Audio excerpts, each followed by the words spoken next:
What it do, flight crew? FTC. Flight team stand up!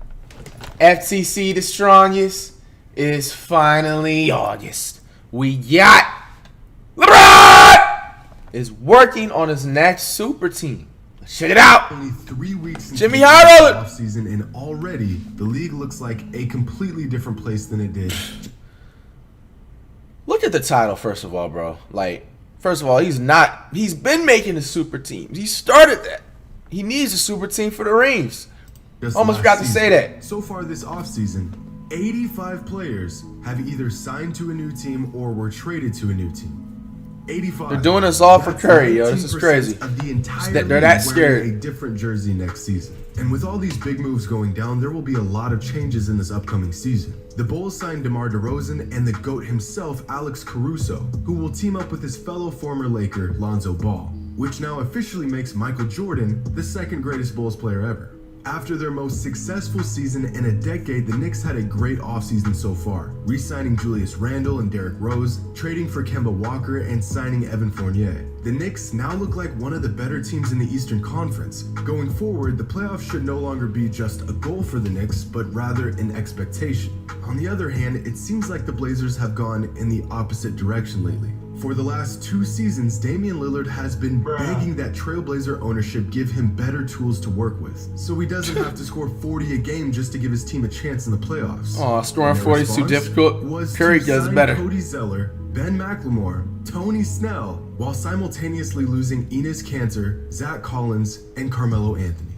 I mean, there's bad off seasons, and then there's this. At this point, it's almost like the Blazers want Dame to leave. Because in today's league, any player can leave at any time. In the last 2 weeks alone, the combined contracts of every player that has been signed or traded to a new team are worth... Y'all ready for this number? Yeah, that's... Alright, that's good. Okay, all right. Okay, that's good. Who's talking? Slices! $1,697 million, which at face value just sounds like an astronomical number.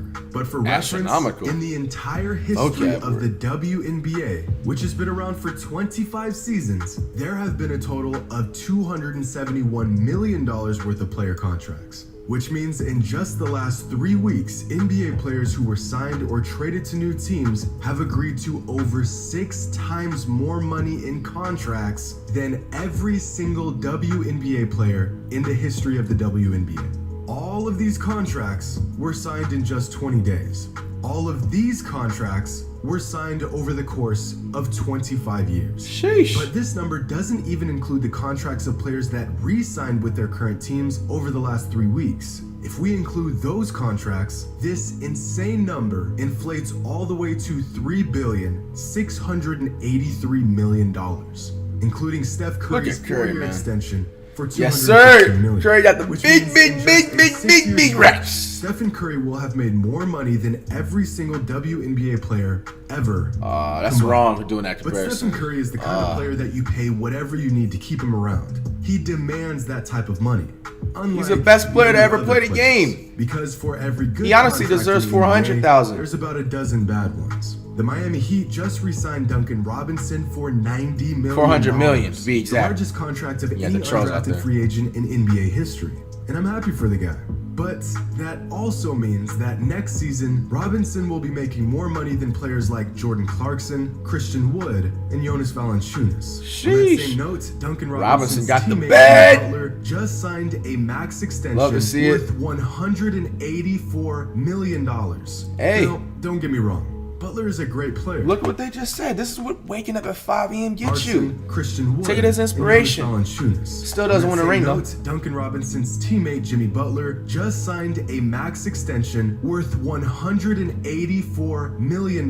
Waking up at 5 a.m. do that. Butler is a Go great get player, that. but this contract is extremely hefty for a guy who just averaged 14 points per game in the playoffs while getting swept out of the first round. This contract means that when Jimmy Butler is 36 years old, he'll be making nearly $52 million in the final season of this 4-year deal. This also means that by next season, Jimmy Butler will be making more money than Joel Embiid, Nikola Jokic, Anthony Davis, and will be making just about as much as Giannis.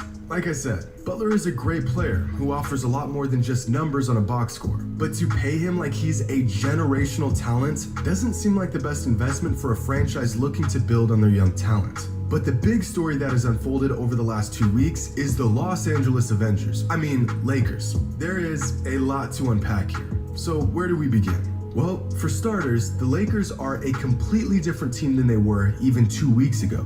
Of the 15 players currently on their roster, 8 of them were not on the team last season. These new players include Russell Westbrook, Trevor Ariza, Malik Monk, Kendrick Nunn, Dwight Howard, Wayne Ellington, Kent Bazemore, and Carmelo Anthony. This new Lakers squad is so new that the longest tenured player on the entire team is LeBron James, who's been on the Lakers for 3 seasons. Yeah. And equally as shocking as the complete overhaul Dennis of the roster, Schroeder, man. Y'all heard is the about age that of boy this fumbling? roster. Now, Sheesh. the average age of an NBA player last season was 26 years old. The Oklahoma City Thunder had the youngest roster in the NBA with an average age of just 22.8 years old, which just makes me feel old and stupid and ancient. But the Lakers, on the other hand, have a roster made up of players with an average age of 31 and a half years old. 31. Damn, that's a retirement center. Russell Westbrook had played more NBA Yo. seasons than anyone else on the entire Lakers got a roster. retirement This home, upcoming yo. season, there will be 7 players on the Lakers who have been in the NBA longer Old than heads, Russ. bro. Loyal. This team is just old. And this got me thinking, is this Lakers squad the most accomplished group of NBA teammates ever?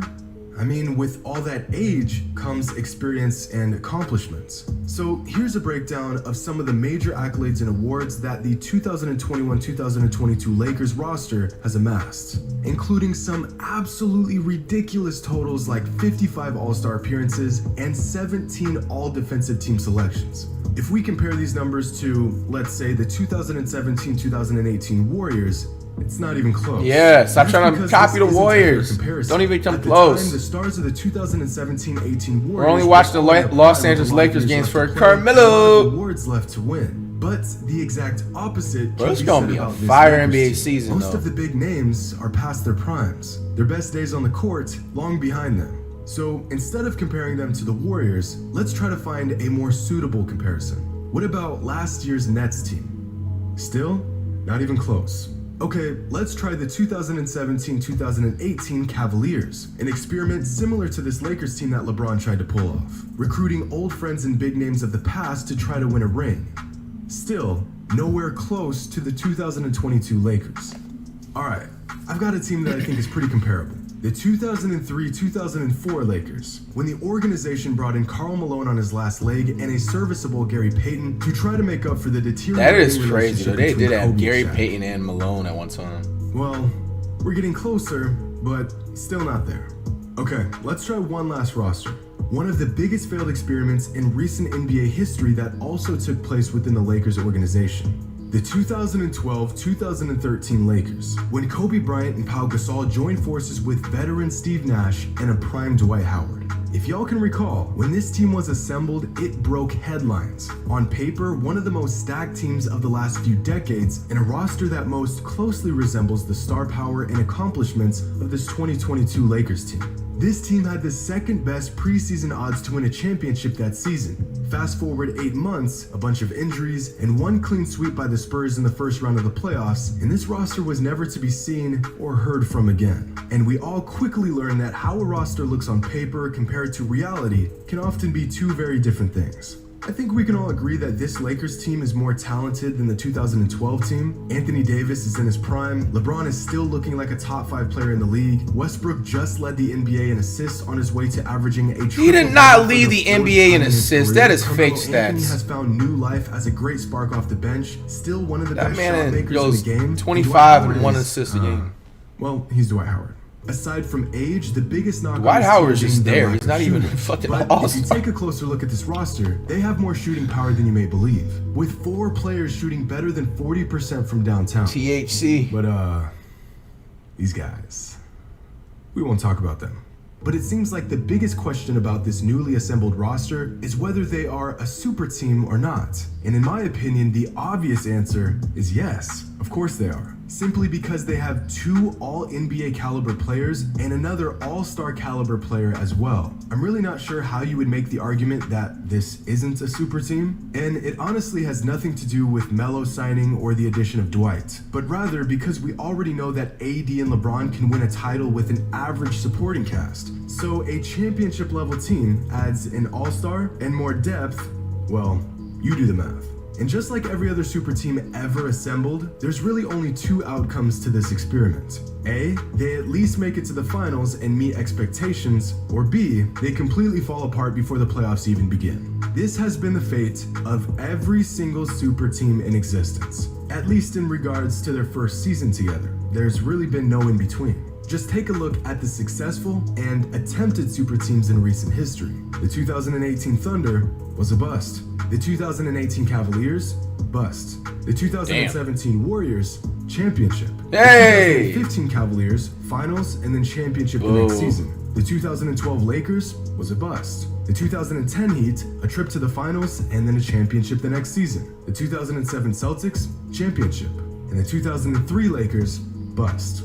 This is just the fate of super teams. And with the 2021-22 Lakers joining this list, it's only a matter of time before they meet their fate as champions or just another addition to the expanding list of super teams that were a bust. Hope you all enjoyed, and as always, until next time. Hey man, this is man. Coming up with your ass, man. I wrote it for me, mate.